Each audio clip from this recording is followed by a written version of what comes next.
नौवीं के बच्चे जो हमारा पाठ है पहला पदार्थ की 3 अवस्थाएं, उसको प्रयोग की सहायता से करके देखेंगे। इसमें बच्चे देखेंगे कि जो संपीड़न यानी हम किसी चीज को कितना दबा सकते हैं। जैसे ईंट है, हम उसको कितना दबा सकते हैं? नहीं दबा पाएंगे। गुब्बारा है, हवा से भरा हुआ है, हम उसको कुछ दबा पाएंगे। दूसरा गुब्बारा है जिसमें कम हवा रखी हमने, उसको हम और भी ज्यादा दबा पाएंगे। इस चीज को समझोगे आप? yes, तो दबाना, हम किसी को कितना दबा सकते हैं, इसको कहते हैं संपीड़ित करना। तो आज ये हमारे पास क्या बेटा? सिरिंज।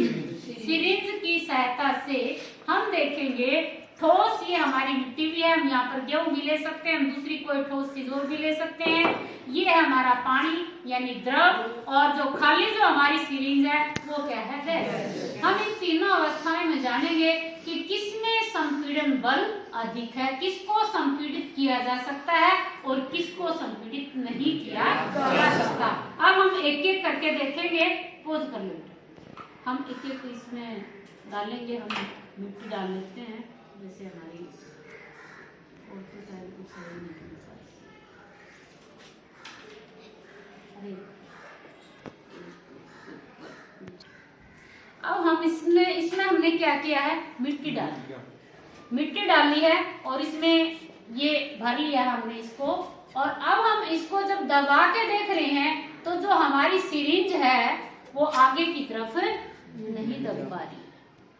बिल्कुल ये रेत है तो थोड़ी सी दब रही है, तो थोड़ा थोड़ा सा गैप है। अगर ये बिल्कुल ठोस है तो ये जो दबाएंगे हम तो ये दबेगी नहीं। अब ये बिल्कुल आगे नहीं दब पा रही है, ये ठोस है और इसमें हवा थी वो निकल चुकी है। तो जो ठोस हैं उनको हम संपीड़ित नहीं कर सकते, उनमें संपीड़ित बल नहीं है।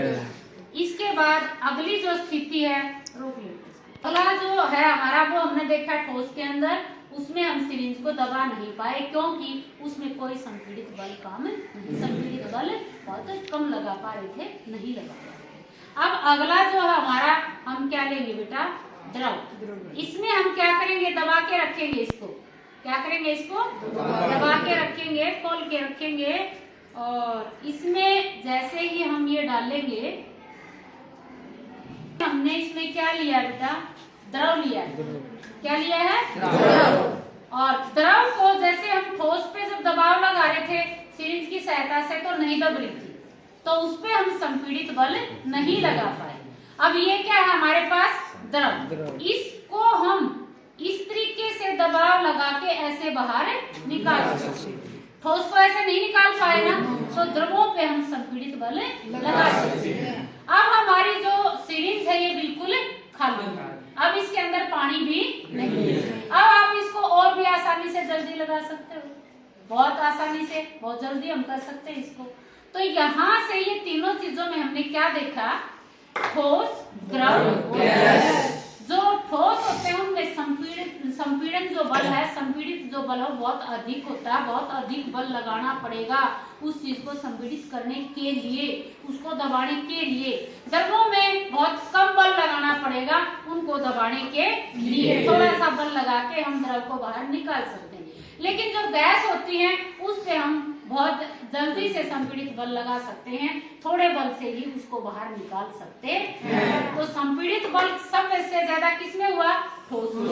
उससे कम और उससे कम गैस में। तो गैसों में तो हम बिल्कुल ही कम बल लगाकर ही उसको बाहर निकाल सकते हैं। ये हमने पढ़ा संपीड़ित बल का अध्ययन, और इसमें हमारा निष्कर्ष है गैसों में संपीड़ितता सबसे अधिक है, बहुत जल्दी दबा सकते हैं। द्रवों में गैसों की अपेक्षा नगण्य संपीड़ित है, बहुत कम दबा सकते हैं।